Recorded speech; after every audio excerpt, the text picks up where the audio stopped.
Cooking ചാനലിലേക്ക് എല്ലാവർക്കും സ്വാഗതം. ഇന്ന് നമ്മൾ ചെയ്യാൻ പോകുന്നത് നല്ലൊരു കൂട്ടാൻ ഉണ്ടാക്കിയാലോ. നമുക്ക് ചോറിൻ്റെ കൂടെ ഇപ്പോൾ 2 ദിവസം ഇരുന്നാലും വലിയ കുഴപ്പം വരാത്ത രീതിയിലുള്ള ഒരു നല്ലൊരു കൂട്ടാൻ നമുക്ക് എങ്ങനെയാണ് ഉണ്ടാക്കുന്നതെന്ന് നമുക്കൊന്ന് നോക്കാം. അപ്പോൾ നമുക്ക് ആദ്യം ഇതിന് പീര വറുക്കേണ്ടതുണ്ട്. അപ്പോൾ വറുത്തരച്ച കറിയാൻ ഇപ്പോൾ മനസ്സിലായല്ലോ. അപ്പോൾ നമുക്കത് എങ്ങനെയാണ് ചെയ്യുന്നതെന്ന് നോക്കാം. സാധനങ്ങളൊന്നും ഞാൻ എടുത്ത് വെച്ചിട്ടില്ല, അത് ചെയ്യുന്ന മുറയ്ക്ക് നമുക്ക് കാണാം. ഇപ്പോൾ ഞാൻ ചട്ടി ചൂടാകാനായിട്ട് അടുപ്പത്തോട്ട് വെച്ചിട്ടുണ്ട്. ചട്ടിയിലെ വെള്ളം എല്ലാം വറ്റി നന്നായി ചൂടായി വന്നിട്ടുണ്ട്. അപ്പം നമുക്ക് അരമുറി തേങ്ങ നമുക്ക് ഈ ചട്ടിയിലോട്ട് ഇട്ട് കൊടുക്കാം.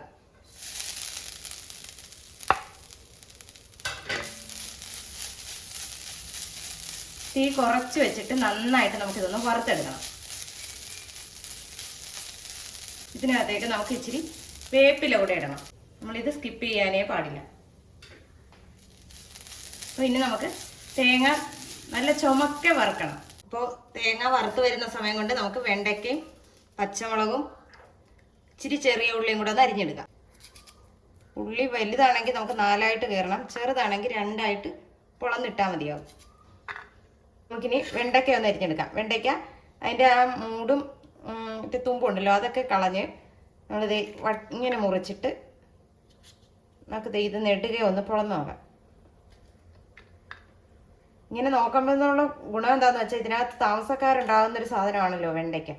അപ്പോൾ ഉണ്ടെങ്കിൽ നമുക്കത് കാണുകയും ചെയ്യാം. അപ്പോൾ നമ്മൾ അടുപ്പയിലൊരു ശ്രദ്ധ വേണം. നമ്മൾ പീര വറുക്കാൻ ഇട്ടിട്ടുണ്ട്, ആ സമയം കൊണ്ടാണ് നമ്മളിതൊക്കെ ചെയ്യുന്നത്. അപ്പോൾ നമ്മുടെ സമയം പോകത്തില്ലല്ലോ.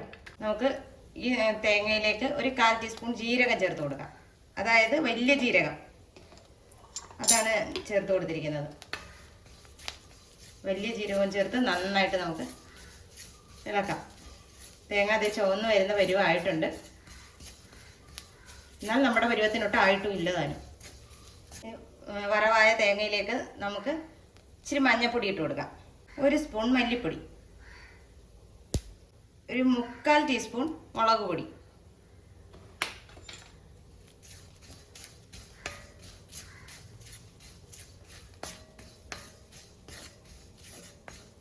ഇനി പൊടിയുടെ പച്ച ചുവയൊക്കെ ഒന്ന് മാറുന്നവരെ നമുക്കൊന്ന് വഴറ്റി കൊടുക്കാം.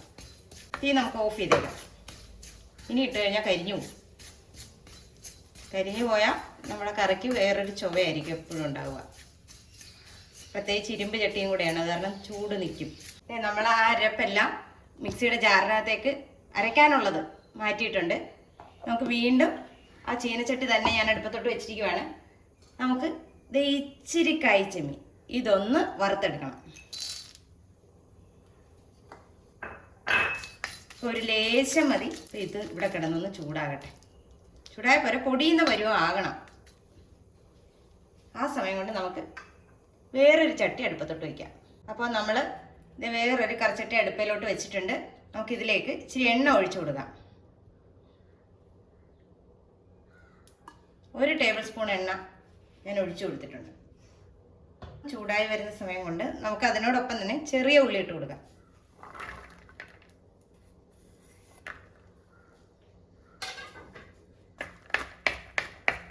ഉള്ളി നന്നായിട്ടൊന്ന് വാടി വരട്ടെ. ഉള്ളി വാടി വരുന്ന സമയം കൊണ്ട് നമുക്കിതൊന്ന് അരച്ചെടുക്കാം. അപ്പോൾ അതേ നമ്മുടെ ഉള്ളി അങ്ങനെ വാടിക്കൊണ്ടിരിക്കുന്നു. നമ്മൾ ആ തേങ്ങ അരപ്പില്ലേ ചെമ്മീനും ഒക്കെ ആയിട്ടിട്ട് അതൊന്ന് വെള്ളം തൊടാതെ ഒന്ന് പൊടിച്ചെടുത്തിട്ടുണ്ട്. ഇനി നമുക്കിതിലേക്ക് ആവശ്യമായ വെള്ളം ചേർത്ത് കൊടുത്ത് ഒന്നുകൂടെ ഒന്ന് അരച്ചെടുക്കണം. അരച്ചെടുത്തിട്ട് കാണാം. അപ്പോൾ നമ്മുടെ ഉള്ളി നന്നായി വാടി വന്നിട്ടുണ്ട്. ഇതിലേക്ക് നമുക്ക് വെണ്ടയ്ക്ക അരിഞ്ഞതും പച്ചമുളകും കൂടെ നമുക്ക് ചേർത്ത് കൊടുക്കാം.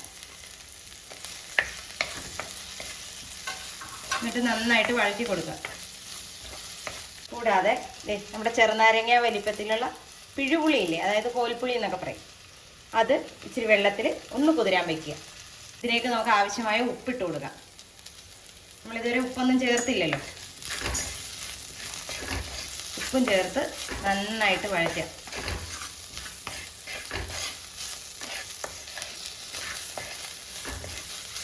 വെണ്ടയ്ക്കയും ഉള്ളിയും ഒക്കെ ഏകദേശം നന്നായി വാടി വന്നിട്ടുണ്ട്. ഇനി നമുക്കിതിലേക്ക് അരപ്പ് ചേർക്കാം.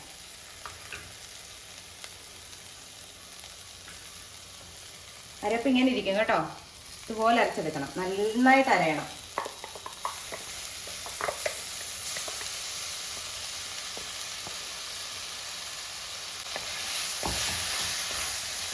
അരപ്പും ഇതെല്ലാം കൂടെ ഒന്ന് കുഴയട്ടെ. അപ്പോൾ നമുക്കിതിന് കറിക്ക് ആവശ്യമായ വെള്ളം നമുക്ക് ചേർത്ത് കൊടുക്കണം. നമുക്ക് ഇച്ചിരി ചാറൊക്കെ വേണ്ടേ. അപ്പോൾ ഇതേ നമ്മുടെ കറിക്ക് ആവശ്യമായ വെള്ളം ഞാൻ ഇത് ചേർത്ത് കൊടുക്കുകയാണ്. ഇനി ഇതിവിടെ ഇരുന്ന് നന്നായിട്ടൊന്ന് തിളയ്ക്കണം. വെട്ടി തിളച്ചിട്ട് നമുക്കിനി അടുത്തത് ചെയ്യുന്നത് എന്താണെന്ന് കാണാം. അപ്പോൾ അതേ നമ്മുടെ കറി നന്നായിട്ട് തിളച്ച് വന്നിട്ടുണ്ട്. അതിലേക്ക് നമ്മുടെ പുളിവെള്ളമില്ലേ അത് ചേർത്ത് കൊടുക്കുക.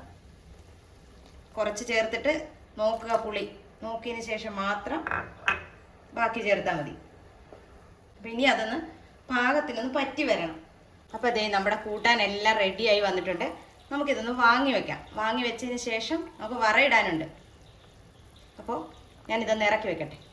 നമുക്ക് ഇതിനാവശ്യമായ എണ്ണ ഒഴിച്ചു കൊടുക്കാം.